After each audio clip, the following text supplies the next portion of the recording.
rookiest mistake yet. That would have been We've bad. we've been doing this podcast for what? Six, 6 years? 5 years? Yeah. And yikes. Yeah. Rhyme or free, it doesn't matter to me. It's my bad poetry. Good day and welcome to My Bad Poetry, a podcast where we take a deep dive into our poems from youth, yesteryear, or even yesterday, always asking the question, why in the world did I write this? I'm Aaron. And I'm Dave. And today we have with us an educator from the Denver area who is passionate about immigrant rights, teacher support, and empowering other artists. She does photography, poetry, essays, and more. And as far as books coming in 2026, she has 4. Rachel Turney, welcome to My Bad Poetry. Hello. You had to rhyme, Aaron. I did. You had to rhyme. It felt very Dr. Seussy when I was putting that together. Sure. I like That is it. one heck of a resume, though. Holy cow. Oh, I'm very neurotic. That explains everything. Yeah, so when I was putting together your bio, I noticed you had so many releases coming out in just this year. Do you want to talk a bit about the variety or what is coming out in 2026? Yeah, I think my biggest point of advice to another writer is to absolutely not release 4 books in a year. Yeah, I'm learning a lot. I thought, it's going to work out so great because they're staggered. But instead, I'm, editing 3 manuscripts at once. Oh, gosh.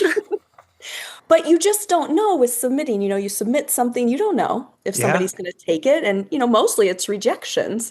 Right. So I think everything happens for a reason, though. And here I am with 4 different presses with 4 very different projects. And it's exciting. That's incredible. So it just happened that they all kind of lined up, and this is the year. This is the year. This is it.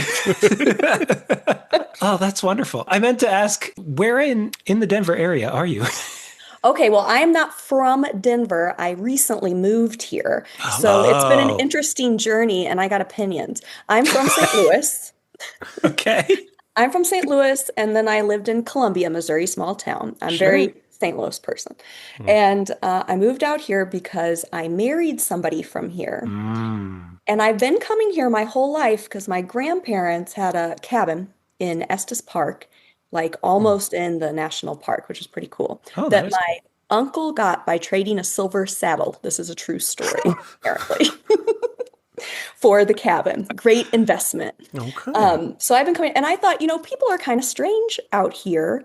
Maybe it's like a mountain people kind of thing, these people in these small mountain towns. But no, it's everybody in Colorado. Everybody in Colorado is strange.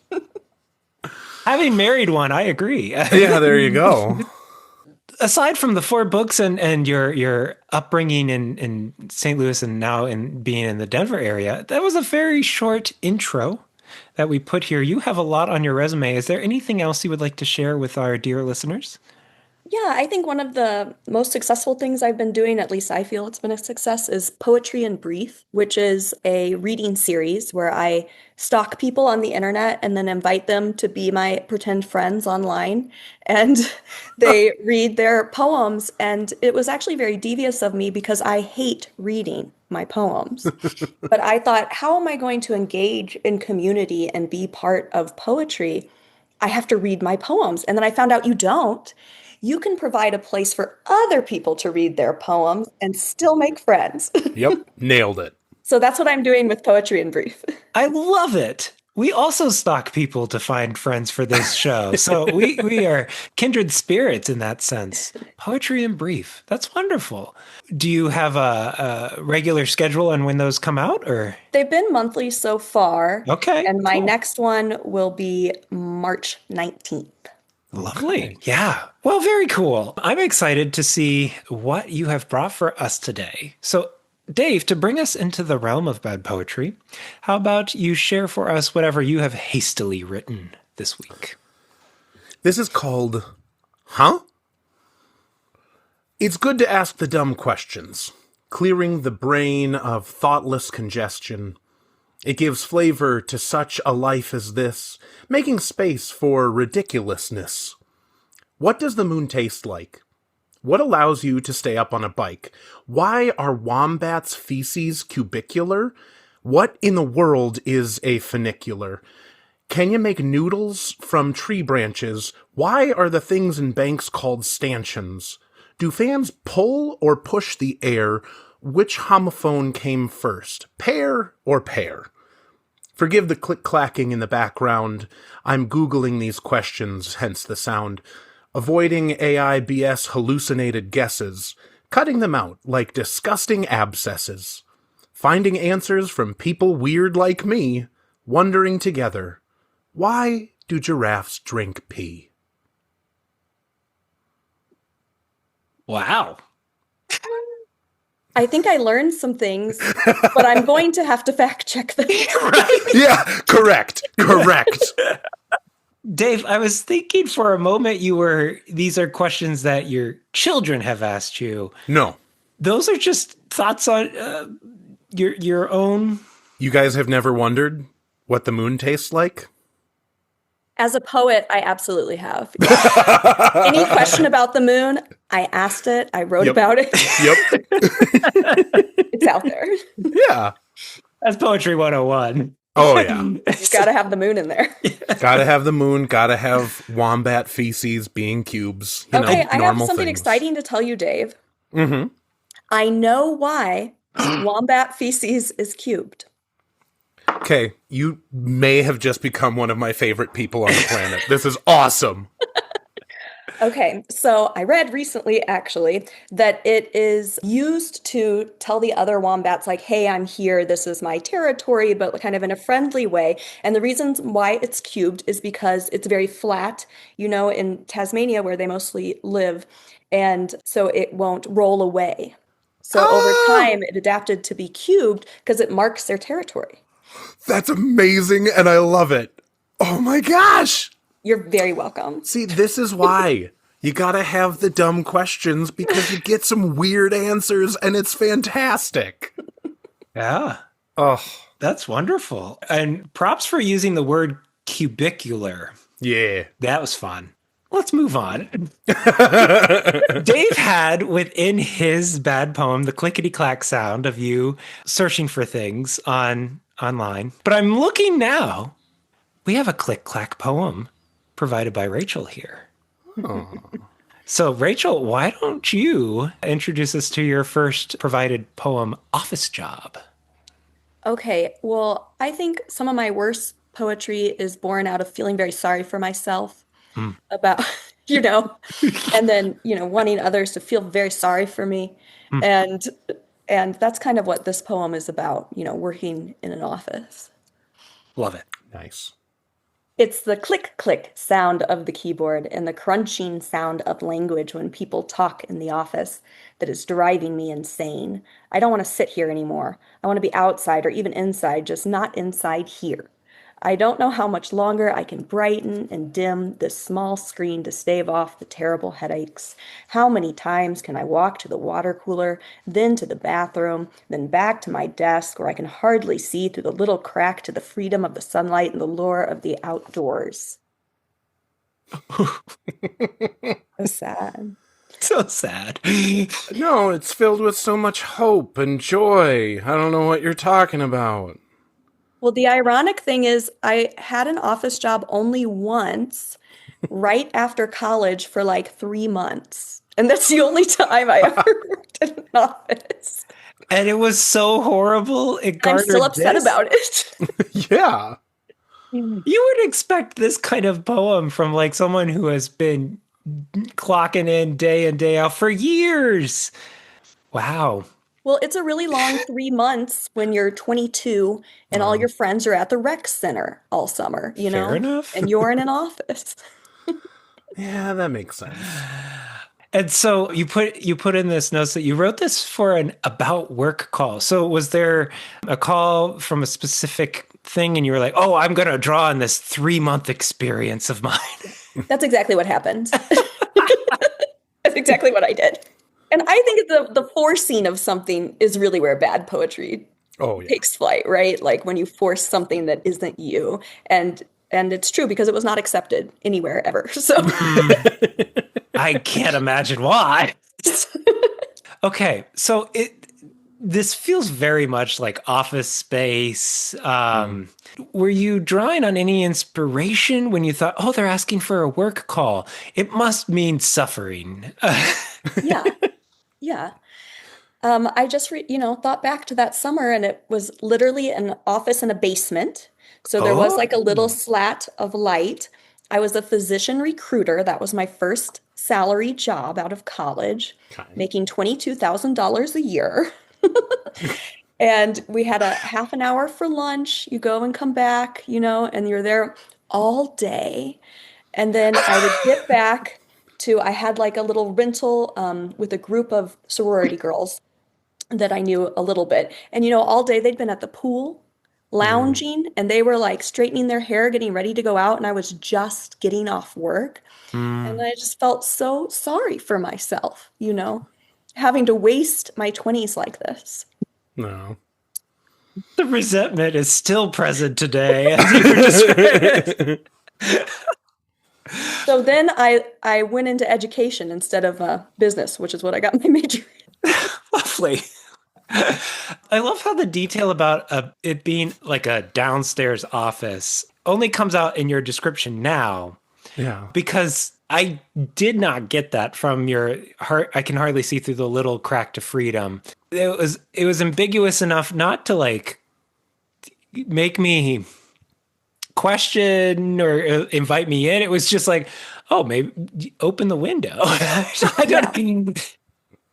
Well, I didn't want to alienate those suffering in offices with good views because it's Oh, still it's sure. still bad to be in an office. So I Right. wanted them to feel included. You don't have Right. to be in a basement for it to be sad. Sure. So leaving that ambiguity was more for the sake of all office workers everywhere. Yes, this is for all office workers everywhere. That's exactly right. Oh, I love it. Crunching sound of language. I don't think I've heard language described as a crunching sound before. Okay, I like that line. Yeah, yeah. Is that something that you would play with nowadays? So I have another poem where I talk about the hissing sound of syllables. Mm. So I think this idea of putting together the different aspects of language, because right now I'm an English teacher. Mm. So I do think about language a lot every day and the different ways people are using it and the different like ideas around it. So I think taking this idea of what's the sound of language outside of the phonemic meanings Mm. maybe came into play. Dave, that sounds like something you would really get into.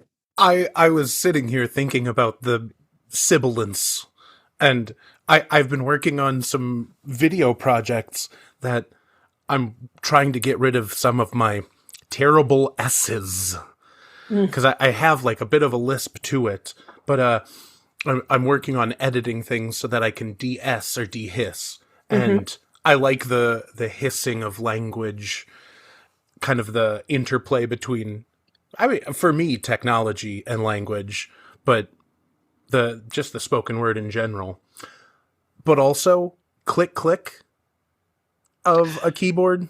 Yeah. It's wrong. It's click clack. Keyboards go click clack, you guys. Yeah. Come on.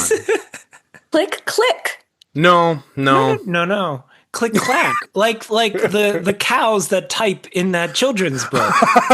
Uh The no, cows no, go it's- on strike. Yes, the cows go on strike Okay. because they're click clacking and they type the letter to the farmer. But it's definitely a click clack. I would accept click click if it were a mouse. If it was a mouse, I would also accept that. Yes.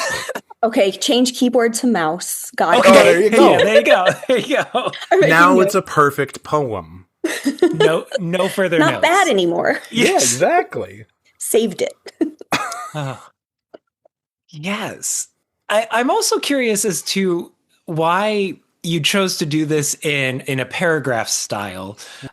For me, and this is just naive kind of how I associate things, block poetry tends to be kind of that micro fiction that like you're almost trying to tell a story or paint a picture. Is that why you chose this style? What do you remember anything around the blockiness of this? This is when I decided that to be taken seriously, you have to write prose poems. Okay. Now, I still don't know what a prose poem is, but I Thank you. decided that if you put it like this in a paragraph, then that's a prose poem, Yep. which I think is probably close to right. So if you want to be legitimate, you have to write in paragraphs. I love how certain you were in that mindset. It's like, okay, this is a serious call.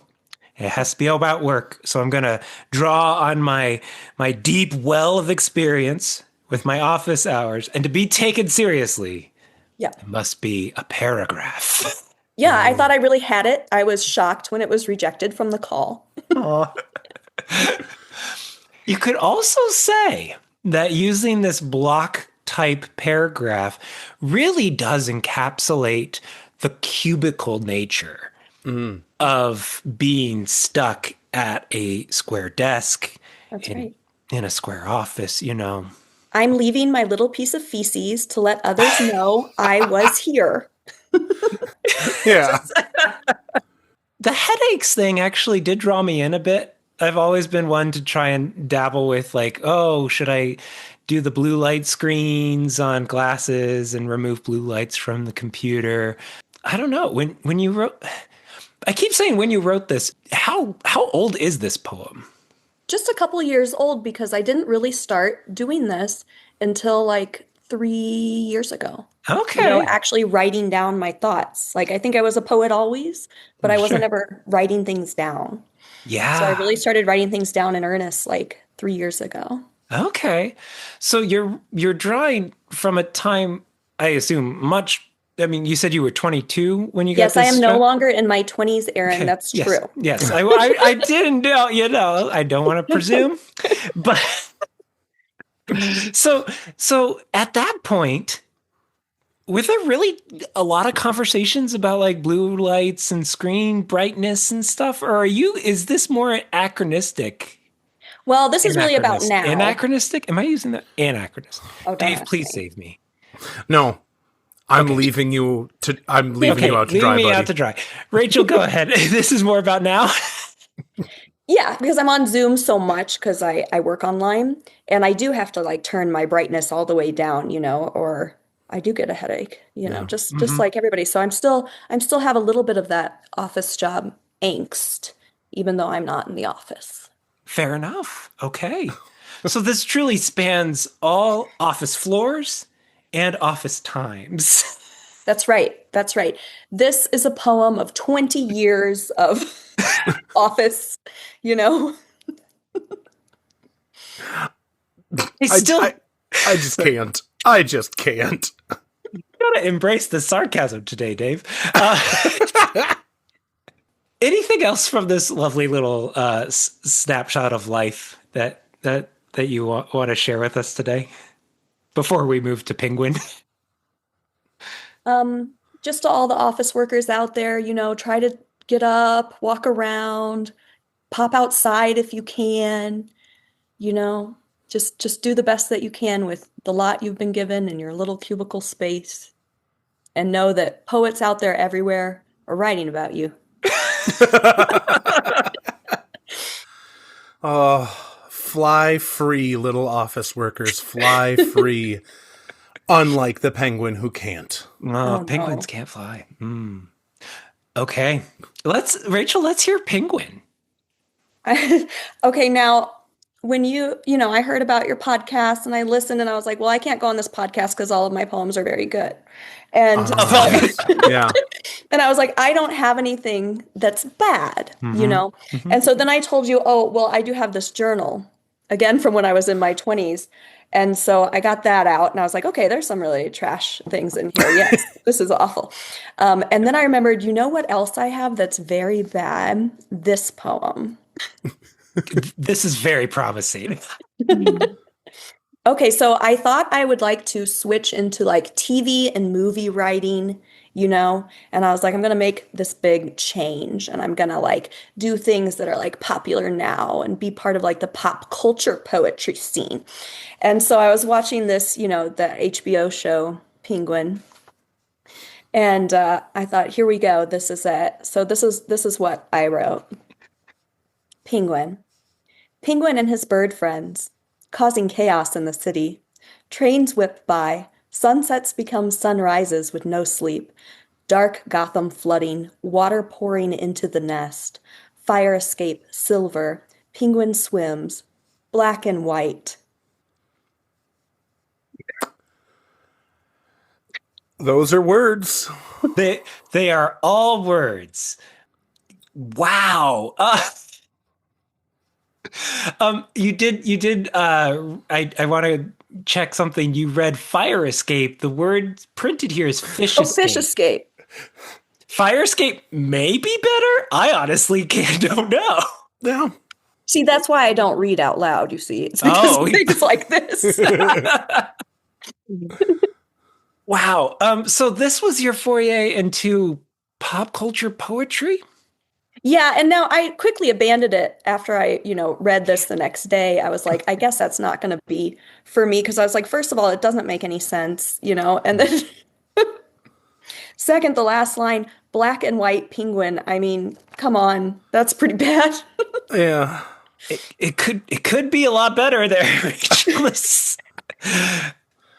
I feel so sympathetic to this idea that like, oh, I've just watched this really like this show on HBO. I'm gonna put my finger to the pulse. I'm gonna put my pen to the page and capture this moment. And this is, I mean, the most generic string of words imaginable. Other than the word Gotham, you wouldn't even know this is like a DC comic related thing.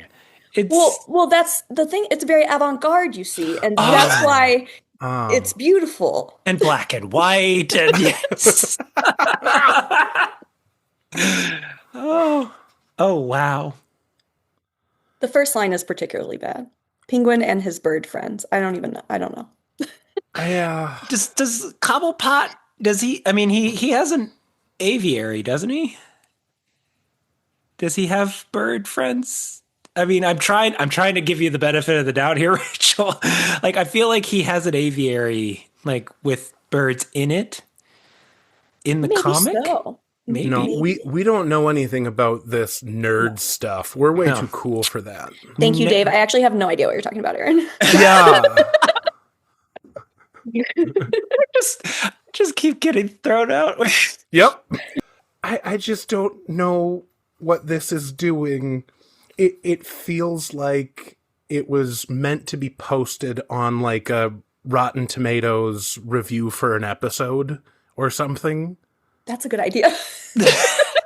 Like maybe a very specific episode. Like I Yeah, feel like yeah. someone will have needed to watch Penguin season 1, episode 5 or something to get anything out of this because it's so vague. Yes, I've been doing this a lot. I've decided to call it surrealism. Okay. You see? And by giving it a name, I've created legitimacy for myself. There you go. Mm-hmm. So that's what I'm going with. This is a surrealist, and also, I said avant-garde. We'll put that Avant-garde back in. surrealist. Avant-garde Yes. Yeah. poem inspired by pop culture. Mm-hmm. If you say it like that, it's better, right? Sure. It's a poem about humanity's inhumanity towards humanity. Yes. Yeah. All happening in New York, Yeah. Which is important, I think. Yeah, Gotham's New York, not Chicago. Don't argue with me. Whoa! Opinions. Okay, I was okay. gonna say I always associated with Chicago, but I will not tread. Okay, so to get back to the misspoken line here, Yeah. fish escape or fire escape. What do you believe works better in this masterpiece of avant-garde literature? Well, I think there was like a scene about flooding here in this show, and the fish were probably escaping, and that's what I was writing about. Silver being important here, the silver of a fish. That's very poetic.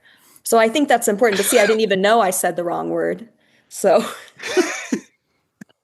It's the silver of the fish juxtaposed with the black and white of the penguin. Yes, and if you use the word juxtaposition or juxtapose, that's very helpful for a poet, you know? Yep. Yes. Yep. I try to use that word as much as possible. That's how you get a slightly higher grade on your English paper. Yes. Yes. You, as an English teacher, can legitimize that, right? If you use the word juxtapose, immediate half-point rate, half letter grade rates, is that true? I'm going to go ahead and say this because I don't think anybody at my work is going to listen to this. That's I have fair. no idea what I'm doing at work. But I really like my students and we have a good time. That's good. I love that. You had no idea what you were doing with periods in this poem, Rachel. Oh, yeah. that's a problem. Yes. What were you doing here? You need punctuation to be legitimate also. I learned that. So I put it, Yeah. Here is my punctuation. I just ended makes- the sentence. It just makes it way more emphatic. Like Yeah, I it feel gives, like- it lends it to the voice of like, Penguin and his bird friends cause chaos in the city. Like, Thank you for that, Dave. Yeah, it gives it, it gives it an air of credibility. You hear that gravitas in your mind's eye or in your mind's ear, I guess, when you see periods, just ending every sentence. Yes. Okay. Yes, I do. I think your internal dialogue is just always Batman from Christian Bale. Whose isn't? Yes. Oh, wow. So if I'm hearing all of your very educated, very precise poetry advice correctly, if you want to be taken seriously, you write in paragraphs for a prose poem, or if you will do the traditional line breaks, it must be punctuated at every point. Yes, whatever you do not write a poem that starts with a capital letter and has no punctuation at the end, and then every line's capital, because I have found that people do not respond well to that. That's what I've learned from submitting. Good to know. This is wonderful. I appreciate... Are you attempting some alliteration here? Yes, of course. Everything I do is intentional, especially if it's good, which I feel like alliteration could be good. No. Oh, darn. I was just going to say, I see the second line here has causing chaos in the city. The consonants, you have 3 C words, but city is the S sound. So it only works with causing chaos. But then 2 lines after that, you have sunsets become sunrises with no sleep. So something's there. I'm not sure if sunsets become sunrises with no sleep is inspired. I'm looking for. Yeah, it's hard when you're a poet and you write about the moon or sunsets and sunrises because it's like it's all been done before, Right. What if you went a whole night without sleep, but you don't use the word night? You did that here. I feel like you gave yourself that challenge, that poetic dare. You're going to write a poem about a dark night villain without using the word night. Oh, and maybe that's where I really won with this poem. Yes. Yes. That's the win. We can call it that. That's fine. This has been so fun. Usually guests bring on poems and they'll just trash it.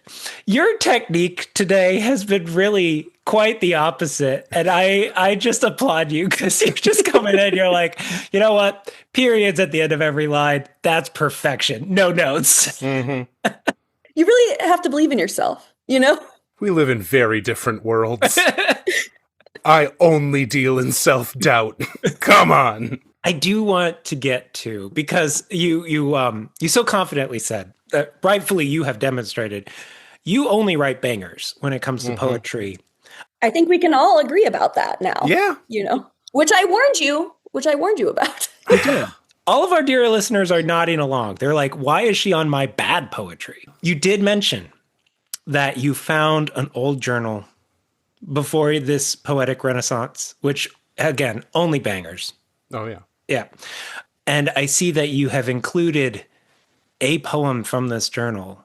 Would you be willing to read for us? I don't even know if this is titled, but a poem from your journal from 2009. Sure. From my journal, 2009. I am but a forlorn Laoway, ordering coffee at the Starbucks and celebrating St. Patrick's Day with green beer as if I never left home. I am a straggler on the other side of the world. How long are you going to be here is a popular question among foreigners, so that you might judge if this friendship is worth your time. I like it here, I hate it here, but what would I do if I returned home? These are words. And I like that you got a product placement in. That's important. Oh, yes. Yeah. You got to appeal to your sponsors. Always good. Yes, that's good. I should probably see if they're interested, you know. And now that you mention it, I should send Penguin out as well. Yes. Oh, HBO is going to be calling after they hear this. So, Rachel, you did talk about how your self-loathing, woe is me poetry, again, inspired work for your 3 months of office. Do you remember the context behind why are you so sad sipping Starbucks? Yeah. Well, I want to say that you said self-loathing just now, but Oh. I said self-indulgent. Oh, my which bad. I do think is an important difference. Yeah. Aaron's just used to my self-loathing. Yes, I'm that so just used comes to Dave. through over everything. Okay, so self-indulgent you sip it on Starbucks. What's the context here? Well, it's interesting because it's in the same sort of time period. So after my failed office job time of 3 months, I moved to Chicago, and that didn't work out either. So then I was like, well, I'll go to grad school, because what do you do when you're lost? Go to back to school, right? So I said, I'll go to grad school, and grad school didn't start for a few months, and Chicago had kind of run its course. That's a long story for another day. And then, so I thought, what am I going to do? And I had a friend who was in China teaching, and she said, well, I can get you something for 6 months. Why don't you just come over here? Oh, wow. And I thought, okay, well, that's what I'll do. I'll go over there in 2009. And things were really different there then. Since the Olympics, they've put up, signage that, I would be able to read, but it was a different place in 2009. It was very difficult to navigate. I ended up in a small town, which was also difficult. If you're in a bigger city, I think it's probably easier. Sure.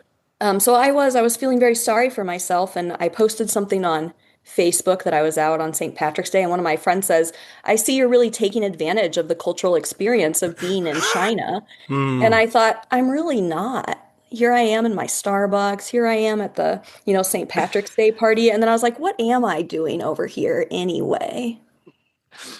Yeah. It's like going to New York City and eating at the Olive Garden at Times Square. Yeah.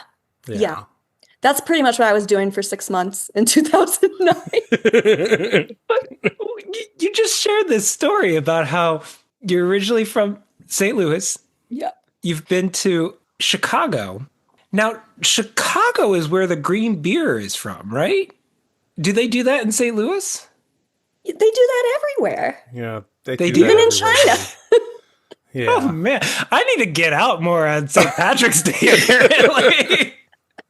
So I was going to say, you're not homesick for Chicago, are you? But apparently I'm just way off base here. So green beer everywhere. Good to know. Good to know. Also, if you didn't know, Aaron, Starbucks, pretty much everywhere.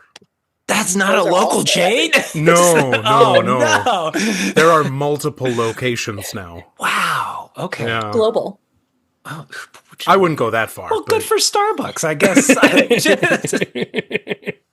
Well, you use a word here. I mean, I'm apparently very naive today, and I'll own that. I mean, when am I not? But Laoway, what is this word? For once in my life, I'm going to defend Aaron because I also don't know, and I originally thought you had misspelled Iowan. Because apparently my brain is fully broken. Well, the meaning is kind of similar. So this is the Mandarin word for like foreign people. Okay. But it has Oh. more, like the root of it, at least this is what I read, is also kind of blends with the word stupid. So like stupid foreign person, basically. And Hmm. this is what foreign people are called. This is what I was referred to as, which really was probably pretty spot on language use wise. I do think that fits pretty well with Iowan. It just makes me think of Music Man when they sing that little song about Welcome to Iowa. Oh, Iowa. Yeah, Iowa. Sure. Anyway. Yeah, so you're a forlorn foreigner. That would have been a time for maybe some alliteration, and then you could have Yeah. used questions among Laoways or But see, I've legitimized myself again by using this this word that's Mandarin. See, Hmm. showing It's that how juxtaposition that maybe I do actually belong. See? Ah. and yet there's no other context clues within this entire thing to know any of the background or the fact that you are in China. I So see that now that you mentioned it. so without Yes. context, I don't know what that word is. Yeah. I can see that being a problem. Yeah. Just a minor one. Because here I thought you were like, I don't know, hanging out in Chicago or in New York, missing one of the other cities. But then you use the word foreigner, and I'm like, where are you? Ireland? I mean, I'm just. Yeah. So, okay. I kind of thought the same thing, that you were like being hyperbolic, saying I'm a straggler on the other side of the world. You know, this far off foreign land of Chicago. Now that would be very self-indulgent indeed, so I love that. Okay. Yeah. Yeah. Okay, so I I do like this middle section. The point that you're getting to actually I think is worth exploring. This like what is the benefit of temporary friendships? I think that's a wonderful concept to explore. What are the pros and cons of getting to know someone if you have like a why is the word terminal coming to mind? An end date to Yeah. this friendship. I like that concept. I think this is really common in the, expat community, like people not want to spend time on resources with somebody that is just going to be leaving soon. Right. So there's all Yeah. these kind of secret codes to how you talk to each other that show how long you're going to be there and how invested you are in living there. Yeah. Yeah. So your friend that was over in China, were they staying for a longer period of time? Yes, she stayed longer than I did. I kind of left. I had it at some point. I went on back home. And we are not friends anymore. Oh no. Is it because you abandoned her after she pulled some That strings to get you does there? have to do with it. Yeah. Oh, Rachel. So was this journal with you in China? Did you write these? Yeah. This is Okay. really it. This is it. An A5 notebook. Okay. Yeah. Those kind of journals, we don't really see those in the United States. The kind of the standardized journals that are sold to all the different schools. So did you buy that over there Yeah. just to fill it with your sad, indulgent thoughts? Well, I had it because I was taking, Mandarin classes, and that really never took off. Let me tell you, that is not easy. That's a hard language. Yeah. Yes. Yeah. So I was working on practicing. I was good at the writing part though, but everything Okay. else terrible, which is not very helpful, to be able to write butterfly doesn't really help you. So I was working on that, and that's why I had this. And then I started writing my ramblings. No. Hey, at least you practiced with one word in this poem. Laoway, right?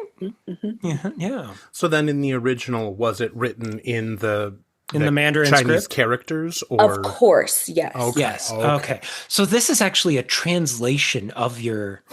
transliteration? Oh, Translation would be putting in dumb foreigner. Aaron, no one's So- going to take us seriously in the podcasting world if you make mistakes like that. And no one should take us seriously in the No, podcasting world for many other reasons. But Rachel, before Dave so rudely interrupted Oh. with his harsh criticism of me, With my correctness. You're welcome. you now are you're working in transliteration. Is that a something that you? Yeah, apparently. Yeah. Okay. Good. Yeah. So that's great. We can add that to your resume. Yeah, put that down. I'll just put it in post to your introduction, along with all the now working in. I love that you've come to this realization that how did you phrase it? You think you've been a poet your whole life. You've just started to embrace it within the last 3 years, and have done some incredible work. And publishers are showing that with the 4 that are coming out. Was there anything in that journal as you're looking through it that you're like, oh, this is where I found that I like this technique? Well, actually, everything in my journal really reads more like short stories. And some of it's true and some of it's not true. And that's definitely something I've kept is lying. And so, I have people read things and they're like, is this true, Rachel? And I'm like, we don't know. That's the thing. Yeah. Well, now I need to go back and read your bio again, Rachel. So you play with that kind of maybe pushing the limits of the truth. Is that a style that you like? There is the unreliable narrator. Is that a style that you play with a lot? Yeah, I would say so, but maybe not intentionally. I think just like my general way of being is unreliable. So I think that comes through in my art, of course. Of course. I'm kidding. I'm very responsible, really. Sure. Oh, wow. So what did this forlorn Rachel do? Because you ask of yourself, or at least this I character that you have created here, you ask of yourself, but what would I do if I returned home? What did you do? Was this, you went into your master's program or? Yes. Okay. That's what I did. So you kind of had the answer when you were writing this, didn't you? Yeah, and so that was kind of part of it is I think I was borrowing from other people because other people always said, but what would I do if I went home? But I had a plan, but I really wanted to feel like I was one of those lost people kind of wandering around China, but I wasn't. But that seemed cooler, you know? You're trying to find yourself. You're Yeah. live, laugh, loving your way through life. And Yeah, like that's so appealing, right? But I was never like that because I really was organized. I was going to be there for 6 months and then come home and go to grad school and no, in my neurotic way. And but I so craved to be accepted into like the sort of bohemian groups. I love that in that your poetry here. I mean, this self-described neurotic person exploring what it would be like to have that bohemian mentality, that kind of adrift in the world, right? You're exploring something there. Yeah, maybe. Yes, that's right. Again, intentional, as I said, everything I do. Yeah, I think I just thought like, oh, this is what people expect you to be feeling. And even though I didn't feel that way, I wanted to be what I was expected to be. Do you think that goes back to like your office poem too? You hear the prompt on office work and you're like, I'm going to get into the mindset of, oh yes, that 3 months, what is expected of something on office work? Now, I don't know either you or Dave, but I'm going to just go ahead and say this. Okay. Aren't we all just pretending to be normal? 100%. I am perfectly normal. I feel so offended by even the mere suggestion that Dave, didn't just a couple weeks ago you were talking about how you converted a guitar into a bass with some different stringing? And how many ukuleles do you own? 8. Okay, that's perfectly normal. I just wanted Perfectly to make normal. sure. Yes. Okay, good. Yeah, fine, okay. I have two, Dave. And you need different ones for Yeah. they do different things, Aaron. Yeah. Ugh. So do you have like He a doesn't happy get ukulele and a sad ukulele? What are the differences? A wooden one and a plastic one. Ooh. Oh, we're counting plastic Actually. ukuleles? Uh-oh. Oh no, I The lost number Dave. went up significantly. I don't think I'll ever get Dave back now. No. It's for travel, Dave. It's for travel. Sure. Yeah, for safe travel. Yeah. Okay, we're sitting at 16 then. You have 16 ukuleles? Leave me alone, Aaron! Only 4 of them are homemade. Oh my gosh. This is incredible. Well, I want to see these now. They're not here. I only You have have- 3 here in my office. Oh, you're in the office? Yeah, Yeah. he's in the office. Ooh. I know, but I can see the sun out there. Oh, well, But it's Minnesota, so it's cold. So Yeah, we just got dumped on yesterday. So yeah, on your point, perfectly normal. Perfectly normal. Yes, Everybody is pretending to be perfectly we normal. all are perfectly normal. Rachel, this has been an experience. That I will Judgment coming off of you, Aaron. Jeez. I'm in an odd headspace today. I have to say I will cherish this, Rachel. These words of wisdom that you have brought us, expert advice on how to be taken seriously as a poet. I think we've all learned something today. Yeah. That avant-garde juxtaposition. I can't even put words together. I'm sorry. It's just so surreal. well, I do know that I wanted to look up from Dave's poem, If Giraffes Drink Pee. So I have that written down as a takeaway from this conversation. Do you want to know? Because this is weirder. Did you look this up? You No, said you this is- didn't look them all up. This is just one that I know. Okay. Do you guys not know about giraffes? No, I don't No, know. Dave. So when male giraffes are trying to figure out if a female giraffe is ready to be impregnated, they hit the female giraffe on the butt with their head, and the female giraffe lets out some pee, and the male giraffe drinks it to determine if she is ovulating. Well, that's actually very interesting. You're welcome. Why do you know this? You have to know about giraffe reproduction in Minnesota. It's very important. Being a non-Minnesotan, I now understand why I have never been accepted into this culture. Yeah. Rachel, we end each week with the words of a true poet. And we do actually enjoy your words as a true poet. Would you be willing to share for us one of the poems that you are in fact very proud of today? Okay, sure. I have a book coming out called What? To Be a Woman with Red Rose Thorns Press. And so I'm going to read one of the pieces that will be in that. And this is from an experience I had when I was in New Zealand. The man in black wellies on the beach. A man in high black wellies walks along the string line. The dotterels attack, puffing large and running at the man.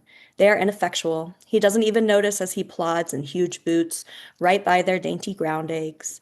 Sometimes I feel I am the dotterel, trying to protect my delicate rights and the sanctity of my personhood, while a man in big black boots trods without any care over all I hold sacred and most precious in life. My children, my body, my home. It's not about birds. Really? Oh my gosh. Wait, there's a metaphor there? That was beautiful. Yeah, Rachel, that was lovely. And Yeah, let's not pick this one apart, okay? No, truly. And you so generously shared your another one of your. Is this also this year's Women Making Soup Together? Oh, that's my debut chapbook, and that came out this past weekend. Yes. Congrats. So, my goodness, and one of the blurbs from the back is friend of the show, Candace Kelsey. Yes, So- that's how I found you. Oh, I love that. Rachel, you're back. You're welcome back anytime. And since you have 4 books to promote, you might be having to hit the promotional circuits 4 times this year. But your most recent chapbook, Women Making Soup Together, your new book coming out, To Be a Woman. To Be a Woman. And that was the poem that you read is from that collection. Mm-hmm. Are you allowed to say the other 2 titles coming out this? Yes, I have another one called Record Player Life, the B-side. Okay. That's with the Poetry Lighthouse. And then I have something with Parlia Repress called Retired Wannabe Club Kid. Nice. I love that. Okay. Well, there you have it. And if people want to keep up with all of these things coming out, is there a way that folks can follow you or? Yeah, I'm really active on Instagram, Turney Talks, and you can find me on turneytalks.com. But despite having an engineer for a husband, my website's not ready still. So okay. It's been an important point of contention in our household. This has been My Bad Poetry. Now go write some of your own bad poetry. And make sure to juxtapose it with block typeface so that it really... You can't put the word together today, but just put a period at the end and it'll be fine. There we go. That's important. Period. Rhyme free doesn't matter.